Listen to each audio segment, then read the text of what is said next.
Hey guys, welcome back. In this video today, I'm going to show you how to create these procedural rusted metallic textures in Blender. The first texture will be a distressed surfaced rust texture, and the second will be a scattered pitted rust metal texture that uses some surface displacement. Before we jump in, consider hitting the like and subscribe button. It really helps the channel out. All right, we're going to set up our scene by going into the render properties right here and making sure that our render engine is going from Eevee to cycles and our device is set from CPU to GPU compute. We're also going to alter the viewport max samples from 1024 to 20 for a fast viewport render. We're also going to enable denoise and get rid of this default cube and add a UV sphere. And then under the object tab right here, make sure that it is shaded smooth. And with all of that done, we are ready to get started on texturing. All right, let's start off with getting into the shading panel right here and clicking new to enable our node setup. Now what we want to do first is add a noise texture. And then we're going to add a color ramp. And we're going to connect the factor to the factor and the color of the color ramp to the base color of the principal BSDF. And we're going to make a few changes. I'm going to drag the black to right about here to where it is just in the middle of this minus sign right here. And we want to make this a brown color. Let's drag this slider up about halfway and let's bring this little bubble to right about here. You can finesse the colors as always, do what you must. So let's just leave that right there. And let's just click this about 3 more times because we need several more colors to really make this work. Now I'm going to take this white color right here and I'm going to just drag it to where it's basically right at this little line between the RGB and linear. And what we want to do is we're going to also make this slider right here. We're going to make that pure white. Okay, now these two right here, we need these to be very similar orange colors. That's really going to be helpful. So what we want to do is just come down and bring this basically right to the edge, right about there. And we're going to just raise, or actually I'm just going to lower this just a tiny bit. So it's almost, I would say 65% of the way up on that slider right there. This also does not look like it is completely white. So we're just going to make that right there. There we go. All right. So now we're going to just choose this little slider right here, and with the eyedropper, we're going to just duplicate that color, but we're going to make it just a little bit darker by dragging the slider a little bit down. And then what we want to do is we want to drag these. We want to move these positions just a little bit. I want this one to be a little bit closer over here, and this one, I want it to be very close, very close. We're also going to drag this slider to right about here. And you can see we get some interesting distortion right now, but we're going to make some changes, and later it's going to really come into place. So what we want to do is with the noise texture selected, I'm going to hold down Control and press T, and it's going to connect our texture coordinate and mapping nodes right here. We're going to drag these out. And I want to make sure that the texture coordinate has the object connected to the vector right here. That's going to make all of the details much more fine. So now what we're going to do is we're going to add a noise texture and a wave texture to add more surface deformations. So I'm going to drag these out just a little bit more, and I'm going to add our noise texture. I'm going to place that right about here, and I want to connect the vector right into the vector of this noise texture, and then I want to connect the factor of the noise texture to the scale. And then you can see we already get a different sort of gradient sort of a happening thing going on. Now, before I go too much further with changing the values, I want to add our wave texture. This is the final driver in all of our textures right here, so we kind of get a more unique effect. So I'm going to start off by making some changes, and we're going to go over to our main noise texture right here. We're going to increase the detail all the way to 15, and we're going to leave all of the additional settings alone. Now, with our first noise texture right here, I'm going to get a little closer, and there we go. I'm going to decrease the scale to 1.5. I'm going to increase the detail to 15. And I'm going to leave everything else, the roughness and everything, I'm going to leave all of that alone.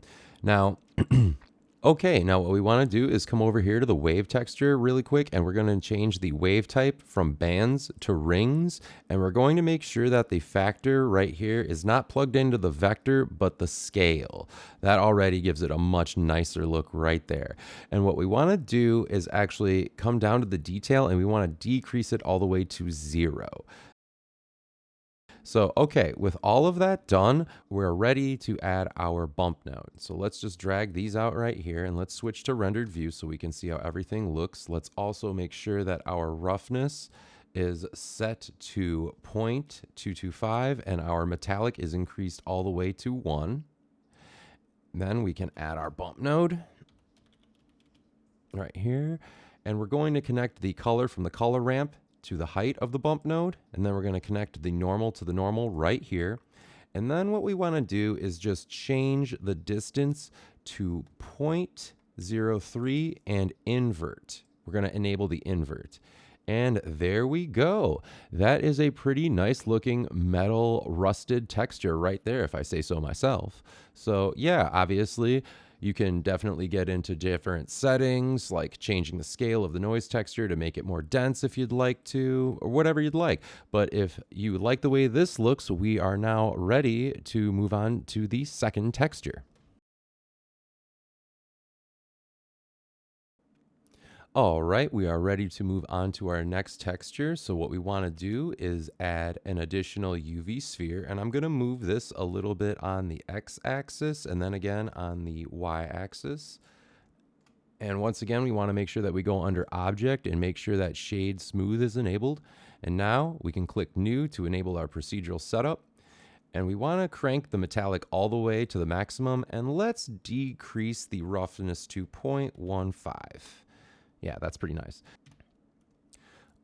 All right, so what I want to do is add a noise texture. All right, and what we're going to do now is, like before, we're going to add a color ramp. That's definitely going to help us determine the, directionality, if you will, of our texture. So I'm going to connect the factor of the factor to the noise texture to the color ramp, and then I'm going to connect the color to the color of the principal BSDF right here. And I'm going to drag this black slider to where it's just past this little downward arrow right here. And I'm going to drag the white slider to where it's about just under the G, right about there. That's decent. And I want to increase the detail to 15. We want this to be really, really high. And we're going to leave the roughness and everything alone for right now. Now, I want to now add another color ramp. I'm going to duplicate this one actually. And I'm just going to press backspace to reset this one. Now, what I want to do is I want to add some brown colors that are going to act as those actual rust colorations. So I want this black to be a more brownish, so I'm going to drag this slider up to where it's just a smidgen above halfway, and I'm going to drag the bubble to right about here. You can finesse the colors to whatever you think is best, but that's going to work pretty nicely for me right there. Now, I'm just going to click on the white over here. I'm going to use the eyedropper tool to duplicate that color. I'm going to go in here and I'm going to make it a little lighter by moving the bubble a little bit closer to the center and also dragging the slider just a tiny bit upward, just like that. Don't want to go too much though, not too much. In fact, I'm going to just bring the bubble a tiny bit down. There we go. And then I'm going to drag this just a little bit over to where it's just under the minus sign right here. So we have a slight gradation of brown to another color brown, if you will, a lighter brown. So anywho, what we're going to do is we're going to now add a mix color node. If we don't add the mix color node right about now, as we start to add more elements of our texturing, we won't be able to see what's happening as clearly. So what I'm going to do is I'm just going to drop that right here. I want this particular one right here, this particular color ramp, I want this to be on color B. And I want this color ramp up here. I'm going to make sure that the factor of the noise texture is connected. I want this color to be connected to color A. And then I also want to make sure that this color ramp is connected to the factor. Now you can see we actually have some surface rust going on. It doesn't look like much right now, but we're about to make some changes and then everything will make sense. So anyway, I'm going to come over here. I'm going to select the noise texture. I'm going to hold down Control and press T. And it enables the texture coordinate and mapping node and automatically connects them. Make sure that the object of the texture coordinate is connected to the vector right here. And you can see it makes the details more fine and, generally a bit more detailed as usual. So now what we want to do is we're going to do something that sounds a little bit bizarre, and I discovered this because I was just tinkering around and I thought it looked really unique. We're going to add a gabor texture, which is going to sort of act as like a surface scratch quality to this metallic texture, so it looks just a little bit more dynamic. So I'm going to now add a gabor texture, something you probably don't get to use as often. So we're going to just drop that right about here, and I want to connect the mapping vector to the vector right here. And I'm going to connect the value to the distortion of the noise texture right here. And as you can see, it does sort of lend this like scratchiness to it, just to add something that's, a bit different. So anyway, I want to come over to the gabor texture and I want to increase the frequency to about 35. And right now it does look a little strange, but we're going to also add a displacement node that is going to really give it that detail, that pitted detail. And I think that really ties everything together. So we're going to come over here and we're going to make sure that under the material properties panel for this particular texture that you go under settings, and that under displacement, you change it from bump only to displacement and bump. If you don't do that, the displacement bump or the displacement node will not do anything. So what we're going to do now, I'm going to just align these a little bit better, and I'm going to add our displacement node right here. And I'm going to connect the color of the mix color node right here. I want to connect that to the height.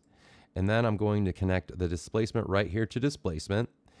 And it takes a minute to process a little bit. I'm also going to switch to rendered view mode right here so we can just see it a little bit more in its entirety.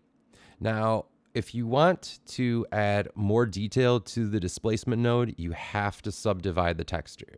So I'm going to go over to modifiers right here. I'm just going to add a simple subsurf, and I'm going to turn it up to 3, and then I'm going to apply it. And if I just tab into edit mode, you see it has a lot more geometry. So what we can do now is just go over to the scale, and I want to increase it to 0.03, not by much. And as you can see, we definitely have this scratched, pitted metal texture that I think looks pretty good. And you could mess around with it as always. You can definitely increase the scale to make it way more pitted, if you will, so it just looks really, really destroyed. I kind of like the way it looks a little bit more scattered like this because the scratches just tend to look a little bit more unified, but feel it out as you may. But let's just mess around with this a little bit further. Let's go back into the layout right here, and let's add a plane. And let's scale it up to where it's super big. And let's move it down on the Z-axis right here.